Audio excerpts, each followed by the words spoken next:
Before we get on to the politics of this, can we just start with what has happened here in Manchester?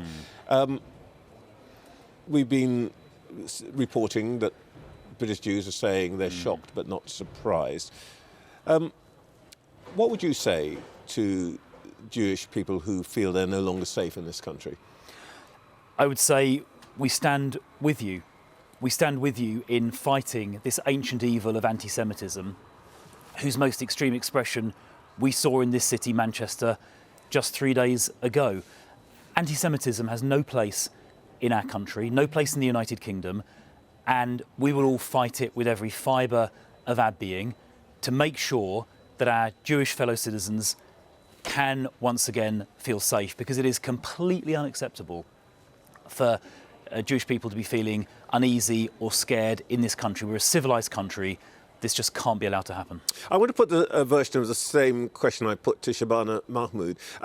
Your Jewish fellow citizens would welcome the words, but what they would also say is words mean nothing without action and resources. And in your particular case, it's reported that your colleague James Cleverly, when he's Home Secretary, had to overrule civil servants in order to continue the funding of the Community Security Trust, and that was while you were a Home Office Minister.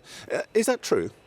I'm afraid I don't know whether that's true or not. That sort of measure was handled by the Security Minister rather than the Police Minister. What I do know is that Conservatives in government always supported the Community Security Trust, which is responsible for providing security at synagogues and other sites with quite substantial sums of money. And it's right we do that, and what happened last week I think shows why that is so important.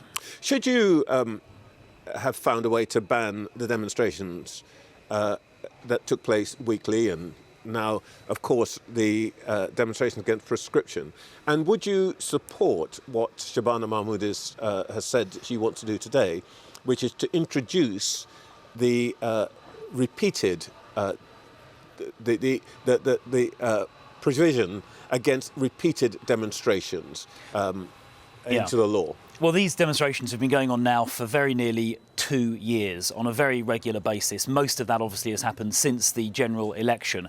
Look, I think the announcement Labour have made could have been made actually a lot sooner. I think the idea of introducing a cumulative impact test, so if the same demonstration is happening again and again and again, looking at the cumulative impact, I think is quite a good idea. I think it could have been done, frankly, a lot sooner. I think we should also... if they introduce that legislation, Conservatives will support it? We'll need to look at the details, but in principle, yes, I think that sounds sensible, and there may be scope to go further. For example, to look at whether marches that cause fear and intimidation should be allowed to go ahead as well. We don't want fear and intimidation on our streets. I would also say that if anyone in this country, just back to your point about anti-Semitism, if anyone in this country who is not a British citizen expresses extremist views or supports terrorism, those are not the kind of people we want in this country, and they should be, frankly, deported. Would they be amongst the 150,000 deportees that you're planning? Well, potentially, yes, they would. We don't want extremism, we don't want support for terrorism in this country. You're referring to our new plan, the Borders Plan, that we're launching today. It is a detailed and comprehensive plan to get control of this country's borders. Labour is presiding over a borders crisis.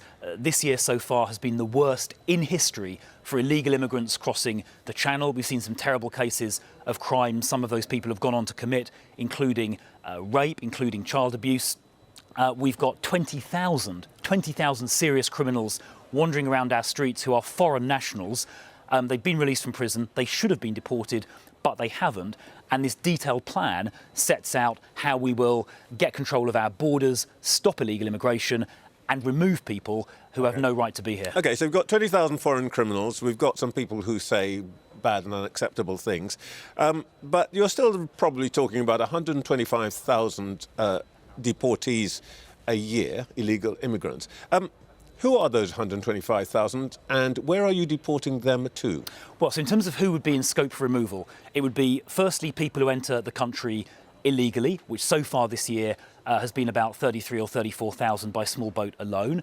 Secondly, it would be foreign criminals, not just some foreign criminals, but all foreign criminals. And by coming out of the ECHR and changing our legal system, for example, abolishing the immigration tribunal, we'll be able to deport not just some foreign criminals, but all foreign criminals. You've then got people who are visa overstayers, so people who come here on a visa and then don't leave when they're supposed to. And let me finish, Trevor. An estimate suggests there are probably over 1 million people in the UK now who are here illegally, who have entered over the last 5, 10, 20, 25 years. So there are, I'm afraid to say, the sad truth is there are no shortage of people who are in this country illegally. Indeed. That million illegal immigrants figure's been true it's been since 2017, when the research organisation Pew first mentioned it. The other groups you've been talking about have been overstayers and so on, have been illegal for many, many years. You couldn't get any of them out. You couldn't even get anybody off to Rwanda. How do you expect to get 150,000 off in a year when you couldn't get one on a plane to Rwanda?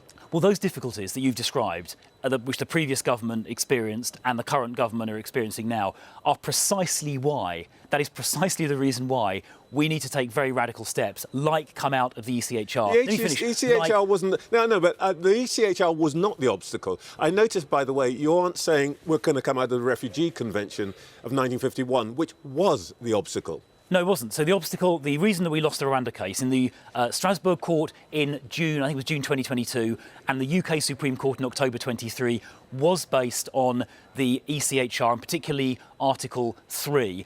The point about the ECHR is it has domestic legal force. The Parliament can't legislate to change its provisions. They're basically set in stone, and judges interpret them. The Refugee I know Convention... you want to tell me I'm wrong, but actually I happen to know that I'm right. You've got to read...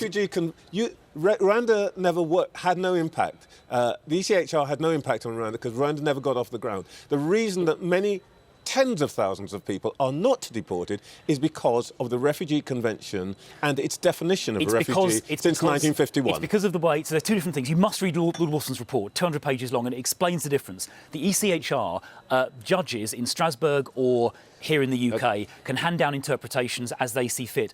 The Refugee Convention is subject to definition in our domestic law. We can change. Let me finish. We can change our domestic law, and if you read our plan, we are. Why aren't you proposing to read change the document? We are. We are planning to change it to massively increase the threshold for getting asylum. So we return to what it should have been back in the 1950s. You know, people who are going to be, murdered by their own government. The definitions have been stretched way beyond that. We're going to come out of the ECHR. We're going to change our domestic law on asylum so that these claims can no longer be made. And by the way, the reason it's taken us a number of months to come up with this is because we have done the detailed work. And if you're interested, read Lord Wolfson's 200-page report. It is all in there. I read that. But anyway, look, let's just deal with the politics, if I may. This morning, our polling reveals that you're in third place behind Labour. Reform are way ahead of you.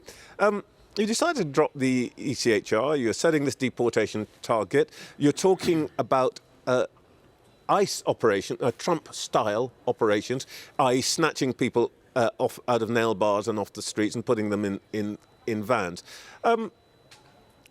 It sounds like what you're saying is you do exactly what reform would do, only a bit better and not as brutally.